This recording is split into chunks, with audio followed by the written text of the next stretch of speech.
Hello all, welcome to my channel. Video చూసే ముందు అందరూ please like, share, subscribe my channel. And ఏమైనా చెప్పాలి అనుకుంటే కమెంట్లో చెప్పండి. అండ్ నిన్న ఎపిసోడ్ ఏం జరిగింది అండ్ ఎవరిని చూస్తే నాకు ఎమోషనల్ అనిపించింది. 2 రెడ్ కార్డులు వచ్చినాయి. ఎవరికి రెడ్ కార్డులు వచ్చినాయి అండ్ ఒకరికి వచ్చిన ఎల్లో కార్డు బ్యాక్ తీసుకోవడం కూడా జరిగింది. ఎందుకు తీసుకున్నారు ప్రతి ఒక్కటి మీతో షేర్ చేసుకుంటాను. ఇంట్రెస్టింగ్గా ఉంటుంది నిన్నటి ఎపిసోడ్ మాత్రం. సో మొత్తానికైతే ఎపిసోడ్లోకి ఎంటర్ అయిపోదాం. సో ఫస్ట్ ఏం జరిగింది నిన్న ఎపిసోడ్లో, 3 జడ్జెస్ అయితే వస్తారు. 3 జడ్జెస్ వచ్చిన తర్వాత నవదీప్ రావడంతోనే అంటాడు ఈసారి ఆల్రెడీ ఒక్కొక్క ఎల్లో కార్డ్ అయితే ఉండడం జరిగింది. ఇంకో ఎల్లో కార్డు వస్తే మాత్రం డైరెక్ట్గా మేము రెడ్ కార్డు ఇచ్చేసి ఎలిమినేట్ చేస్తామంటాడు. సో అన్న తర్వాత అప్పుడు నవదీప్ అంటాడు అదే కాదు ఇంకో అడ్వాంటేజ్ కూడా ఉంది, మీరు నిజంగా ఇవాళ బాగా టాస్క్ పర్ఫామ్ చేస్తే మీ దగ్గర ఉన్న ఎల్లో కార్డు బ్యాక్ కూడా తీసుకోవడం జరుగుతుంది అంటారు. బికాజ్ ఎందుకంటే ఏది చెప్పినా కూడా కంటెస్టెంట్స్ని స్ట్రాంగ్గా చేయాలి, బాగా ఆడాలి అనే ఉద్దేశంతోనైతే జడ్జెస్ చెప్పడం జరిగింది. సో అలా చెప్పిన తర్వాత డైరెక్టర్ తేజ గారు ఎంటర్ అయిపోతారు. ఎంటర్ అయిపోయిన తర్వాత నవదీప్ మాత్రం చాలా హ్యాపీగా ఫీల్ అవుతాడు. ఎందుకు ఫీల్ అవుతాడంటే తనకు ఫస్ట్ లైఫ్ ఇచ్చిన డైరెక్టర్ కాబట్టి తనకి మనకు అన్నీ ఉన్నప్పుడు లైఫ్ ఇవ్వడం కాదు కదా, ఏమి లేనప్పుడు మనకంటూ ఒక గుర్తింపు తెస్తారు చూసినావా, అది మెయిన్ ముఖ్యం అనిపిస్తుంది నాకైతే. సో మేబీ అందుకునేమో చాలా రెస్పెక్ట్ ఇస్తాడు. తను వచ్చిన వెంటనే కూడా స్టేజ్ పైన నవదీప్ ఇలానే చేతులు ఫోల్డ్ చేసుకొని నించుంటాడు. తనున్నంతసేపు కూడా ఎక్కువ అయితే మాట్లాడు, అంత రెస్పెక్ట్ ఇస్తారు. బికాస్ తను గురువుతో సహమానం. ఇవాళ నవదీప్ ఇలా స్టేజ్ పైన జడ్జిగా ఉన్నాడంటే main reason, one of the reason తనని చెప్పొచ్చు కదా. సో మేబీ ఆ రీజన్తోనైతే వచ్చిన తర్వాత కొద్దిసేపు అయితే ఉంటారు తేజ గారు, తర్వాత వెళ్ళిపోతారు. అండ్ టాస్క్ ఏంటంటే ఎవరైతే నిన్న జంటలుగా ఫామ్ అయ్యారో ఆ జంటల్ని స్టేజ్ పైన పిలిచి అండ్ ఎవరెవరు మీ జంటలు మీకు సాటిస్ఫై అయితే మీరు వెళ్ళి కూర్చోవచ్చు. ఎవరైతే మీ జంటను మార్చుకుందాం అనుకుంటున్నారో వాళ్ళు మీకు లక్ కాదనుకుంటున్నారో వాళ్ళు స్టేజ్ పైన ఉండిపోవచ్చు అంటారు. అలా 3 టీంలు అయితే స్టేజ్ పైన ఉంటారు. మిగతా వాళ్ళంతా ఓకే సాటిస్ఫై అని వెళ్ళిపోతారు. అలా స్టేజ్ పైన ఉన్న 3 టీంలు ఎవరంటే షాకిబ్ ఒకటి అండ్ శ్రీజ ఒకటి, ఇంకోటి శ్వేత టీము. వీళ్ళు 3 మాత్రం మా టీం మెంబర్స్ని మార్చుకుందాం అనుకుంటున్నారు. బికాస్ నాకంత లక్ లేదు, వాళ్ళతో లక్ అనిపించలేదు అనుకుంటున్నారు. సో అలా 3 టీంని మీరు మార్చుకోవాలి అంటే మీకు టాస్క్ ఉంటుంది. మీ ముందు ఒక సీజర్ ఉంటుంది. బజర్ మోగిన వెంటనే ఎవరైతే ఫస్ట్ ఆ సీజర్ పట్టుకొని పట్టుకుంటారో వాళ్ళ టీం మెంబర్స్ని మార్చుకోవచ్చు అంటారు. అలా ఫస్ట్ బజర్ మోగిన వెంటనే శ్రీజ వెళ్ళి సీజర్ పట్టుకుంటుంది. యాక్చువల్గా అయితే ప్రీవియస్ తనకి శ్రేయ అనమాట. శ్రేయ వద్దు నాకు ఈసారి కల్కిని తీసుకుంటా అంటది. అప్పుడు జడ్జెస్ అంటారు వై కల్కి, వై నాట్ శ్రేయ అంటారు. బికాస్ శ్రేయతో ఆల్రెడీ నిన్న చూశాను, తనతో గేమ్ ఎలా ఉంది, తన పర్ఫార్మెన్స్ ఎలా ఉంది ప్రతిదీ. సో ఈసారి వేరే వాళ్ళని ఛాన్స్ ఇద్దాం అనుకుంటున్నాను, దానివల్ల నేను కల్కిని అయితే సెలెక్ట్ చేసుకుంటున్నా అంటది. సో తర్వాత వై కల్కి, ఎందుకు అదర్ పర్సన్స్ అంటే ప్రతి ఒక్కరి గురించి కూడా తన ఒపీనియన్ చెప్తుంది. తను చెప్పే విధానం పాయింట్స్ మాత్రం క్లియర్ కట్గా చాలా బాగుంటాయి. అండ్ నిజంగా మనం చూసిన ముందు ఎపిసోడ్లలో కూడా శ్రీజాని ఏదైనా కొట్టే తెచ్చి అని క్లారిటీగా మాట్లాడుతుంది అమ్మాయి. అండ్ ఆ తర్వాత తను మాత్రం కల్కిని ఎంచుకొని ఒక టీమ్గా ఫామ్ అవుతుంది. మళ్ళీ నెక్స్ట్ బజర్ మోగిన వెంటనే అయితే షాకిబ్ వెళ్ళి సిజర్ పట్టుకుంటాడు. అప్పుడు తను చెప్తాడు నేను లక్ కాదని ప్రియా నన్ను వద్దన్నది, మేబీ తనే నాకు లేడీ లక్ ఏమో అనేసి మళ్ళీ తననే సెలెక్ట్ చేసుకుంటాడు. నిజంగా అక్కడ కొంచెం ఫన్నీగా అనిపించింది షాకిబ్. బికాస్ అబ్బాయిలో ఏదో స్పార్క్ అవుతుంది అనిపించిందండి. బికాస్ అంత పెద్దగా టాస్క్లు ఏం ఆడట్లేడు, పెద్ద ఒపీనియన్స్ కూడా ఏం చెప్పట్లే, కానీ జనాలకైతే ఏదో అయితే కనెక్ట్ అయిపోయిండు. ఫస్ట్ మేబీ ఆ ఫోన్ టాస్క్ వల్లనో లేకపోతే ఆ మనీ టాస్క్ వల్లనో ఏమో. సో అలా కొంతమంది జనాలకు కనెక్ట్ అవ్వడం వల్ల తను ఏది చేసినా కూడా కొంచెం ఫన్నీగా అనిపించింది. అలా ప్రియాని అలా అనేసరికి మళ్ళీ ప్రియా కూడా నవ్వుకుంటూ వెళ్ళి ఇద్దరు ఒక టీం ఫామ్ అవుతారు. అండ్ ఆ తర్వాత ఇంకోటి ఏంటి, next Shweta and Harish.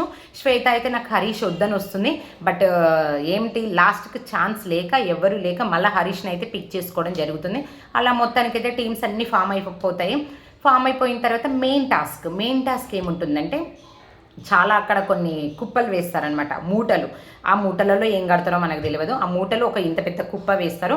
Buzzer మోగిన వెంటనే ఒక్కొక్క టీంలో నుంచి ఒక్కొక్క మెంబర్ వెళ్ళి ఆ మూటల్ని కలెక్ట్ చేసుకోవాలి. ఆ కలెక్ట్ చేసుకునే టైంలో నవదీప్ అంటాడు తక్కువ మూటల వల్ల అడ్వాంటేజ్ ఉండొచ్చు అంటాడు. అప్పుడు స్ట్రీమ్కి అంటుంది మేబీ ఎక్కువ మూటల వల్ల కూడా అడ్వాంటేజ్ ఉండొచ్చు అంటుంది. బట్ చాలా వరకు అయితే యాజ్ పాసిబుల్ మూటలు అందరూ కలెక్ట్ చేసుకోవడం జరుగుతుంది. కలెక్ట్ చేసుకున్న తర్వాత టాస్క్ ఏంటంటే టీంలో 2 మెంబర్స్ కదా, అందులో ఒక మెంబర్ వెళ్ళి ఇలా స్లోప్ పైన ఉంటుంది, దానిపైన పడుకోవాలి. అండ్ అందులో హోల్స్ ఉంటాయి, చుట్టూ హోల్స్ ఉంటాయి. అండ్ ఇంకో కంటెస్టెంట్ ఏం చేయాలి, ఆ టీంలో 2%లో ఇంకో పర్సన్ ఏం చేయాలి, ఈ ఒక్కొక్క మూటని కలెక్ట్ చేసిన మూటని ఆ హోల్స్లో వేయాలి. ఎవరైతే ఎక్కువ మూటలో ఆ హోల్స్లో వేస్తారో ఆ టీం అనేది విన్నర్ అయిపోతుంది అనమాట.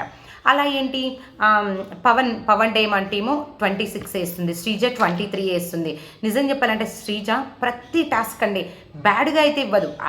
ఏంటి అసలు లీస్ట్ అయితే ఉండదు. అట్లీస్ట్ తనకి ఎంతవరకు చేతనవుతుందో అంతవరకు మాత్రం అయితే టాస్క్ బాగా ఆడుతుంది.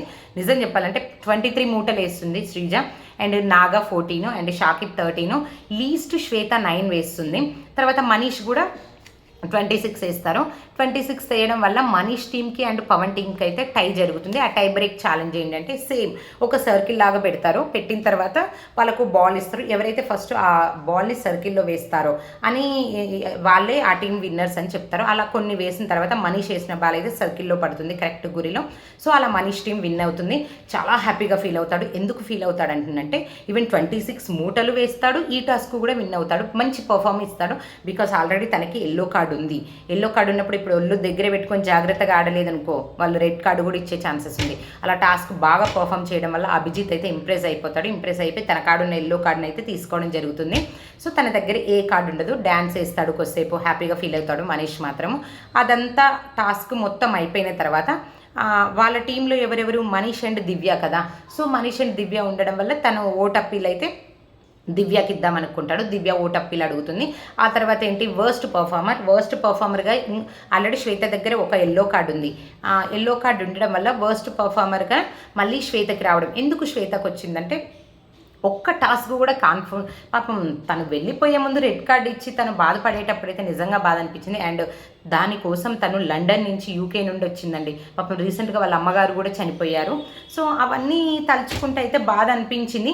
బట్ తను వచ్చిన ఆపర్చునిటీని కరెక్ట్గా యూటిలైజ్ చేసుకోలేదండి. నిజం చెప్పాలంటే ఆపర్చునిటీ అంత దూరం నుండి వచ్చినప్పుడు తను అట్లీస్ట్ నిన్న టాస్క్ కూడా అంతే, ఏది బాల్స్ టాస్క్లో బ్లాక్ బాల్ కింద పడే టాస్క్ కూడా ఫస్టే అవుట్ అయిపోతుంది.